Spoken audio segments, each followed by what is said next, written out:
Olá, bom dia. Olá, pessoal, bom dia. Terça-feira, 19 de abril, acompanhe as notícias desta edição do Jornal Visual. Pacientes reclamam do atendimento em hospitais particulares que aceitam planos de saúde. O ecodesign ganha cada vez mais espaço no mercado de imóveis. E ainda, a arte dos azulejos. O Jornal Visual começa agora, o único em rede nacional que você assiste em Libras. Longas filas, recepções lotadas e descaso. Pacientes que pagam plano de saúde reclamam do serviço prestado por hospitais particulares em São Paulo. As queixas são maiores nos pronto-socorros. Durante uma semana, nós percorremos as recepções de vários hospitais particulares de São Paulo. Encontramos filas, pessoas esperando em pé e muita indignação dos usuários que pagam caro pelos planos de saúde em busca de um serviço melhor do que o que é oferecido pelo SUS. É fila para tudo, fila para fazer ficha 1h30, para passar no médico mais 4 horas, para tomar medicação outra fila. Tá pior que público, pior. É tão demorado quanto o SUS e aí isso é uma fonte de renda dos hospitais, né? O ser humano é tratado em segundo plano. O atendimento médico particular tem deixado os pacientes cada vez mais insatisfeitos com o serviço. Pelo 10º ano consecutivo, os planos de saúde ficaram no topo da lista de reclamações do Instituto de Defesa do Consumidor. A cada 100 queixas, 22 se referem a problemas com planos de saúde. Entre as principais reclamações estão aumento abusivo, falta de cobertura de alguns procedimentos, demora e falta de atendimento em hospitais particulares. O sindicato que representa os funcionários dos serviços de saúde justifica que os hospitais particulares enfrentam o mesmo problema dos públicos, a falta de profissionais. Tem sido muito precário justamente o atendimento nesse sentido por falta de incentivo ao profissional da saúde.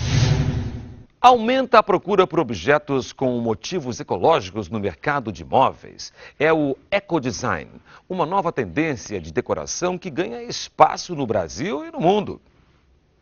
A técnica de confecção dos sofás é a de sempre. Corte dos moldes, preenchimento das armações de madeira com espuma e revestimento com tecido.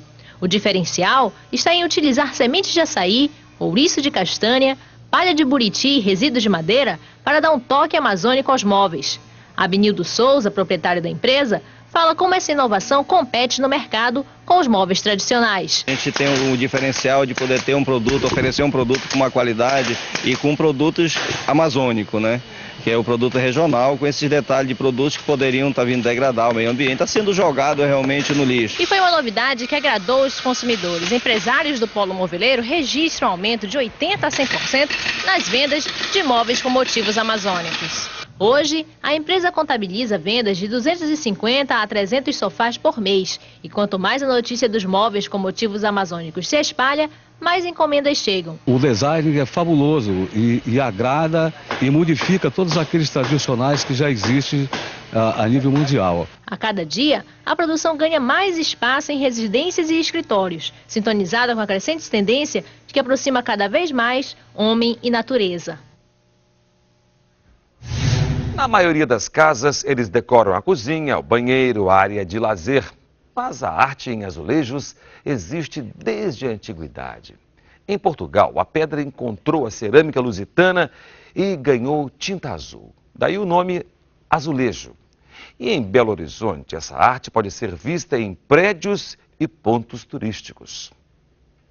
A história da arte em azulejos em Belo Horizonte teve início em 1940, aqui na Igrejinha da Pampulha, arquitetada por Oscar Niemeyer, que tem este painel famosíssimo de Cândido Portinari.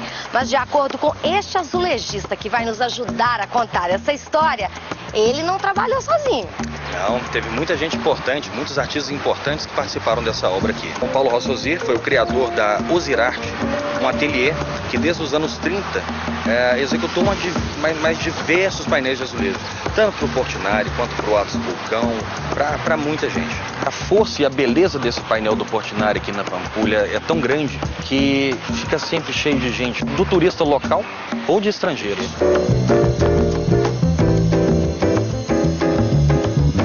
Na década de 80 caiu numa espécie de um abismo Eu acho que talvez pela arquitetura moderna ter ficado estigmatizada. E acabou o azulejo transformando-se em coisa de banheiro, de cozinha. Deixaram de ver o azulejo com força de expressão plástica, de expressão artística.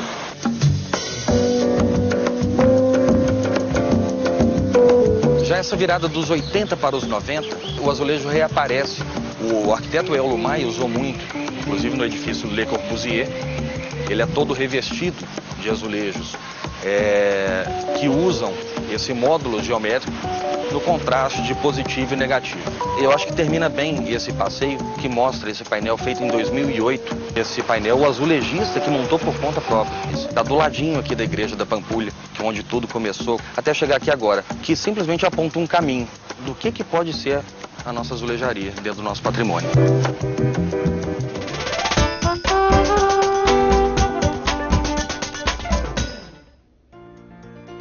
Futebol, basquete,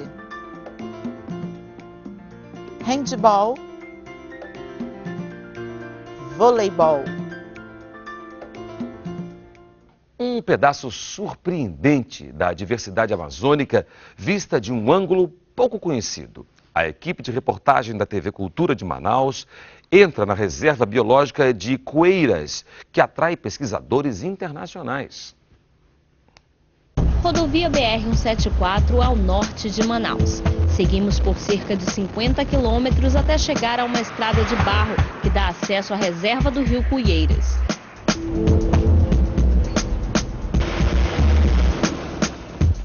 A área cedida pela Superintendência da Zona Franca de Manaus é hoje ponto estratégico para pesquisas sobre a região amazônica.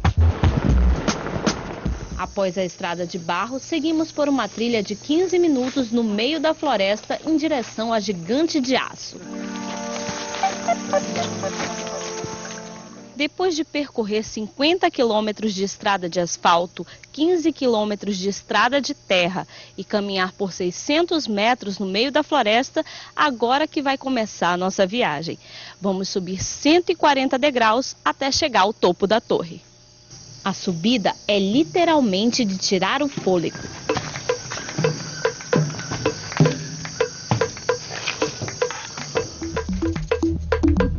O mais interessante é que a cada degrau a gente enxerga a floresta de uma maneira diferente.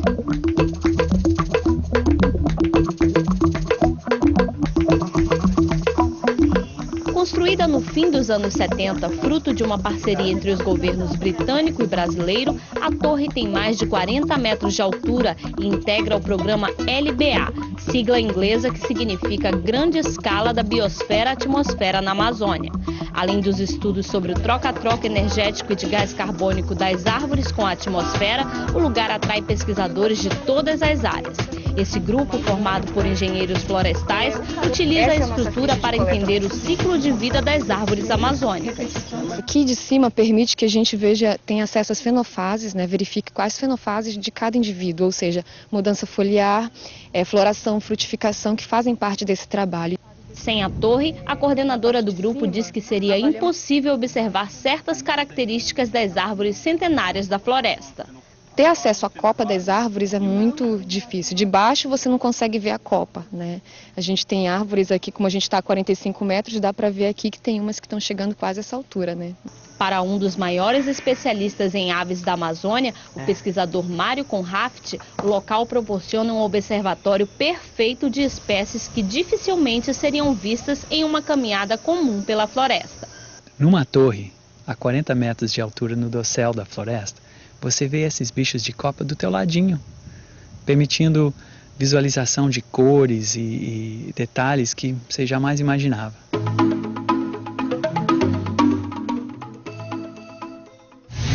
O Jornal Visual fica por aqui. Obrigada pela companhia. Fiquem agora com o Repórter Brasil. Bom dia.